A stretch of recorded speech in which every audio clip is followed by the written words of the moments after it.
चलिए प्रश्न को पढ़ते हैं। संरचना बनाइए।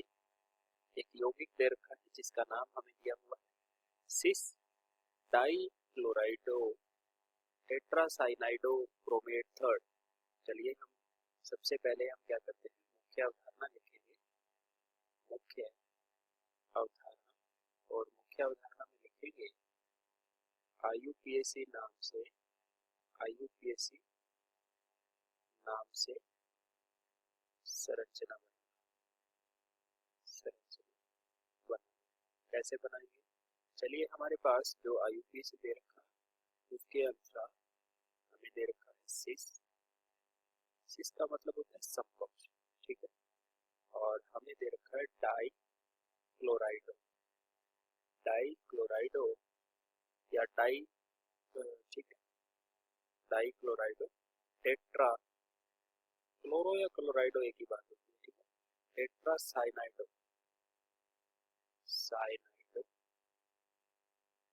और फिर क्रोमेट थर्ड। तो अब हम इससे सबसे पहले हम संरचना बनाएंगे, फिर उसके बाद में हम समकक्ष रूप बनाएंगे, ठीक है। तो इसका हम संरचना सूत्र लिखेंगे। तो हमारे पास डाई क्लोराइडो टेट्रासाइनाइडो क्रोमेट थर्ड।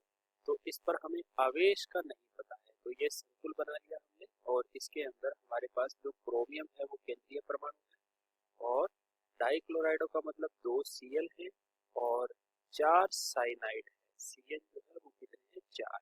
और इस पर आवेश हमें नहीं पता है, तो आवेश को ज्ञात करने के लिए हमारे पास ये ऑक्सीकरण अंक दे रखा है, और इस ऑक्सीकरण अंक के आधार पर हमें इस पर आवेश निकालना है। तो हम आवेश मान लेते हैं इस पर x, ठीक है। तो हम इसका ऑक्सीकरण अंक निकालने के लिए हम क्या करेंगे, Cr का हमें ऑक्सीकरण अंक दे रखा है, कितना है, +3 है, ठीक है। और प्लस में कितना है, 2 गुणा -1, क्योंकि Cl पर आवेश कितना होता है, -1, प्लस में 4 गुणा -1, और ये किसके बराबर रखेंगे, इस आवेश के बराबर रखेंगे, ठीक है।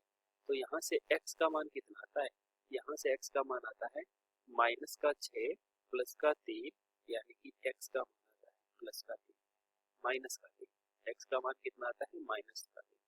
यानी कि इस संकुल पर जो आवेश है वो कैसा है, ऋण आवेश। ऋण आवेश होना भी चाहिए, क्योंकि हमें इस धातु के नाम से पता लग जाता है कि इसके पीछे एड लगा हुआ है, तो ये ऋणायन होना चाहिए, ठीक है। तो हमारे पास जो संकुल बनेगा वो किस तरह का बनेगा, वो कुछ इस तरीके का बनेगा, Cr Cl2 Cl का होल 4 और ऊपर -3 आवेश, ठीक है। अब हमें इसका समकक्ष रूप बनाना है। तो समकक्ष रूप बनाने के लिए हम क्या करेंगे, केंद्रीय धातु परमाणु का उपसहसंयोजन संख्या हमें पता होनी चाहिए, उस तरीके से हमें बंध बनाने हैं। तो हमारे पास एक एकल जो एक तंतुक लिगेंड है वो 6 जुड़ी हुई है, तो हमें 6 बंध इस तरीके से बना लेंगे। अब इनसे हमें क्या करना है, लिगेंड जोड़नी है, और इस तरीके से जोड़ने की वो समकक्ष रूप बने। और समकक्ष रूप में एक समान लिगेंड जो होती है वो पास पास होती है।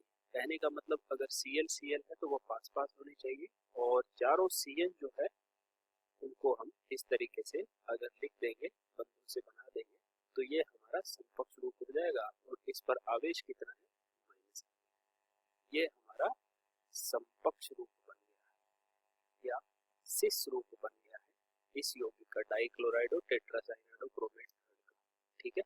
ऐसा करते हैं, आपको समझ आया होगा।